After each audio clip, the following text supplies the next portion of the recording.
Valor Series. I'm here with Mr. Leo Meireles. Meireles, yes. First of all, congratulations. Thank you so much. Talk to me and tell me what was it like. Sorry, you got a TKO in second round. No, I got a correct? submission. Submission, second round, Darce. What was that like getting that win? It was good, It was it's my first fight. Yeah. First time I've ever fought. Can't even describe what I'm feeling right now. It was just such an experience to be able to go out there and get the second round finish. Yeah, it was just it's just a feeling. I think it's because it's my first fight too. I can't really describe what I'm feeling right now, but definitely happy with my performance and yeah. How long? All right, so this is your first fight now. Yes. How long have you been training for this fight? For this fight, I'll say probably 6 weeks, 7 weeks. Yeah.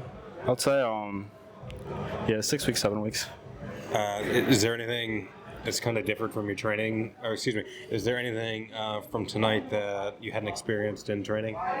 No. The positions, the takedowns I got, the positions that I held, the submissions that I defended. We all do that in training. We just drill, and nothing that I don't expect. Was there anything that surprised you tonight? No. What was I was expecting everything. What was it like? What was it like when the ref shut the cage door and it was just the two of you in there? It was a weird. That feeling. Yeah, it was something weird. Obviously, when you're training for a fight, like you go through shark tanks and you kind of do stuff that prepares you for what you experience in the cage, but I actually experienced this stuff, actually experiencing what it's like to be in the cage with someone else.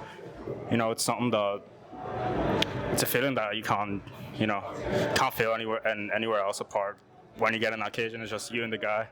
So, yeah, you just can't describe, just can't describe the feeling. It's just something that you have to go in the cage and feel what it's like. But apart from like the feeling that I got when I realized it was just me and him in the cage, it was weird. It was weird, but I loved it. Are we gonna see you fight again? Yes, 100%. Yeah, 100%. It's good. Definitely. I'm happy to hear that. Yes. What is it like? Talk to me about how do you apply things that you learn when you're training in MMA or combat sports in general? How do you apply that to your regular life? I think the biggest thing that has changed from MMA that I got that has changed my life was the dieting. Yeah. And watching what you eat. I lost quite a lot of weight for Really? this fight. Yeah. What do you weigh? Right now I'm probably I weighed in at 66 this morning, but I'm probably 68, 69, something like that. So I usually walk around at 70. Up in the 70s. Okay. And I think one of the biggest changes that has happened in my life that involves MMA being in it is definitely the weight cutting. And do you feel more comfortable at this weight, or? I felt good. Yeah. I felt good, but I like being heavier. Okay. Push around my teammates. They always complain. But I love being heavy. Yeah. Yeah. Try not to get too heavy though. Right on. So one of the things I like to focus on are the mental health aspects of combat sports. Mental health. Is there anything in particular? Yes, definitely. Give me one thing that combat sports has helped you with, as far as mental health is concerned. Just having people really. When you go into the gym, it doesn't matter what race, what do you believe in? You know what I mean? Everyone is just there for you and always helping you. It doesn't matter what you are or what you believe in. I think that's the biggest aspect of MMA, at least for me, when it comes to mental health, is just it's a family outside your family. Yes, 100%. Yeah. It's definitely a family, especially up in the gym. Yeah. People always talk to you. There's a bit of people stag you. You know what I mean? A bit of jiving back and forth. Yeah, but it's all love. Yeah. It's all love, but definitely just having people, because it doesn't matter how different we are up in the gym. It's just we all at the end of the day, we all do the same sport. Yeah. You're all doing something. We're all doing the same together. Yeah. Yeah, and that's what connects us. Absolutely. Yeah, you build up friendships, and it's friendships that last, last for life. Right on. Yeah. Can you talk to me about like what was it?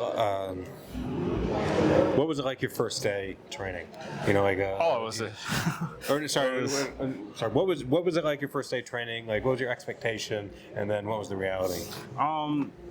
I didn't really have any expectations. I was just, I just decided one day I wanted to learn how to defend myself, and not for any particular reason, but I just started watching highlights, and one of my friends, they recommended me to the gym, and they said, oh, they have a youth program and stuff, because I was 16 when I started. Okay. So I went, and I thought I was gonna beat up everybody, and it was definitely a very humbling experience. Yeah, I just realized there's actually people that can beat me up. I thought I was invincible, but then I went to the gym, I got humbled, and I decided, that's something that I didn't have any expectations to fight. When I came up to the gym, I just kept training, and slowly I just started getting better. My coach told me, oh yeah, you can come up to the advanced classes and start sparring. And yeah, it was just step by step. I didn't rush in or anything. I think that's the issue nowadays with people. They try to rush in into the sport, and they have high expectations. And obviously, it's good to have high expectations for yourself, but definitely step by step and knowing your place, and just slowly building up to the level that you want to get. Yes. All right, look, man. I don't want to take too much of your time, and I appreciate it as well. Yes, thank you. I look forward to seeing you and talking to you again sometime. Yes, all right. thank you so much.